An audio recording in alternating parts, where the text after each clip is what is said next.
Hi hello అందరికీ నమస్తే. Welcome to our channel. నా పేరు రవీందర్.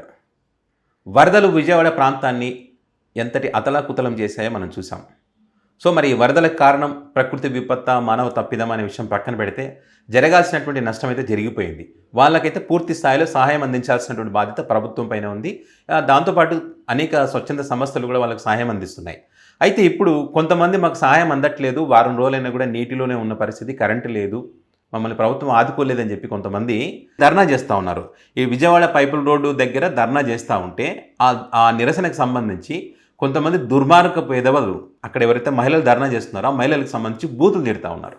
ఈ వరదలు వచ్చి వాళ్ళు సర్వం కోల్పోయి 4-5 రోజులు ఆ నీళ్ళలోనే ఉండి కనీసం తాగడానికి నీళ్లు లేని పరిస్థితుల్లో వాళ్ళను కూడా బూతులు తిడితే, వాళ్ళను కూడా అవమానిస్తే, వాళ్ళను కూడా పేటీఎం బ్యాచ్ అంటే ఇంకా ఈ ఎదవలని ఏమన్నా చెప్పండి. ఫస్ట్ ఆ మహిళ ఏమన్నదో చూడండి ఒకసారి, ఏం మాట్లాడింది.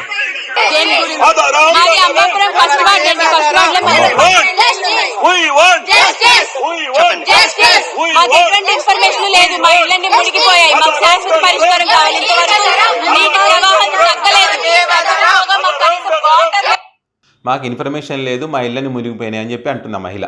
ఎవరికి ఇన్ఫర్మేషన్ లేదమ్మా, మీ ప్రాంతం ఒకటే కాదు, విజయవాడ ప్రాంతాన్ని ముంచేశారు వాళ్ళు.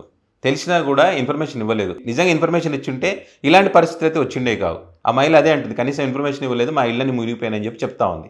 నీళ్ళలో ఇప్పటికి వరద నీటిలోనే ఉన్నామని చెప్పి. పవర్ లేదు, అది ఎప్పుడు వస్తుందో తెలియదు, ఎప్పుడు రావాలో తెలియదు, నీళ్ళు ఎలా ఇంకిపోవాలి అని అడుగుతుంటే ఎండకే ఎండాలి అని చెప్పి గత 5 రోజులుగా కరెంట్ లేదు, తాగడానికి నీళ్ళు లేవు, తినడానికి తిండి లేదు, ఆ వరద నీటిలో ఉన్నామని చెప్పి ఆ మహిళ అంటే వాళ్ళ అధికారులు అన్నారంట, చేసేది ఏమి లేదు, ఈ వరద నీటిని మేమేం చేయలేము, ఆ ఎండకు ఎండాల్సిందే అని అన్నారంట. అంతవరకు ఈ నీటిలోనే ఉండాలని చెప్పారంట వాళ్ళు. పిల్లలతో ఉన్నాము, చాలా ప్రాపర్టీ లాస్ అయింది, పిల్లలు ఇబ్బందులు పడుతూ ఉన్నారని చెప్తున్నారు. ఆస్తి నష్టం కూడా చాలా జరిగిందని చెప్తా ఉన్నారు. కనీసం ప్రభుత్వం ఎంతో కొంత ఆర్థిక సాయం చేయాలని చెప్పి వాళ్ళు ఆ మహిళ అడుగుతుంది. ఈ మహిళ వీరితో పాటు చాలామంది అక్కడ కూర్చొని ఉన్నారు. మీకు స్క్రీన్ పైన వీడియో పెడతాను చూడండి. చిన్నపిల్లలు కూడా అక్కడ కూర్చున్నారు పాపము. ఈ రకంగా వాళ్ళు వాళ్ళ బాధను వ్యక్తం చేస్తూ ఉంటే కొంతమంది కామెంట్లు, అది ఎక్స్లో పోస్ట్ చేశారు, దానికి సంబంధించి ఆ వీడియోలో కొంతమంది కామెంట్ చూడండి.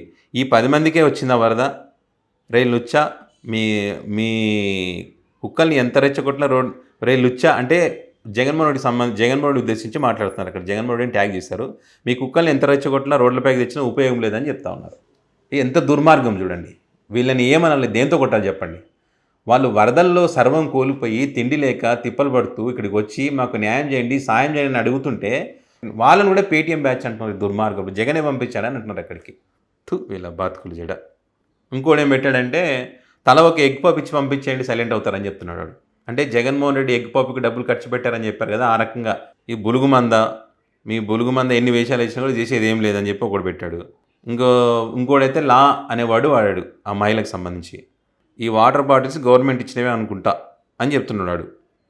వాళ్ళు 3 చిన్న వాటర్ బాటిల్స్ ఉన్నాయి. ఆ వాటర్ బాటిల్స్ తెచ్చుకున్నారు కదా, ఇంకంతకన్నా ఏమి ఇస్తారంటే, నువ్వు వాటర్ బాటిల్ ఎన్ని రోజులు వస్తాయండి, అది water bottle 1/2 litre water bottle ఎన్ని రోజులు వస్తాయి, ఆ వాటర్ బాటిల్ గవర్నమెంట్ ఇచ్చినాయి అనుకుంటా అని అంటున్నాడు. అక్కడ వాటర్ బాటిల్ 50 రూపాయలు రేటు.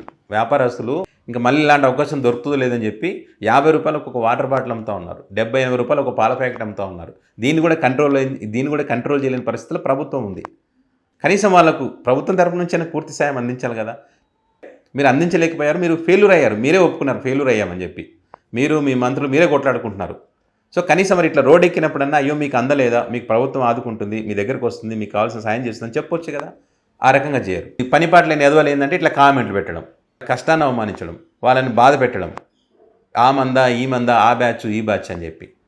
ఎలాంటి రాష్ట్రంలో బతుకుతున్నారో చూడండి ప్రజలు. చేయాల్సిన నష్టం అంతా చేసిన తర్వాత మరి ఆ నష్టాన్ని పూడ్చే ప్రయత్నం కూడా చేయకుండా ఈ రకంగా అవమానిస్తే ఏమంటారు దీన్ని?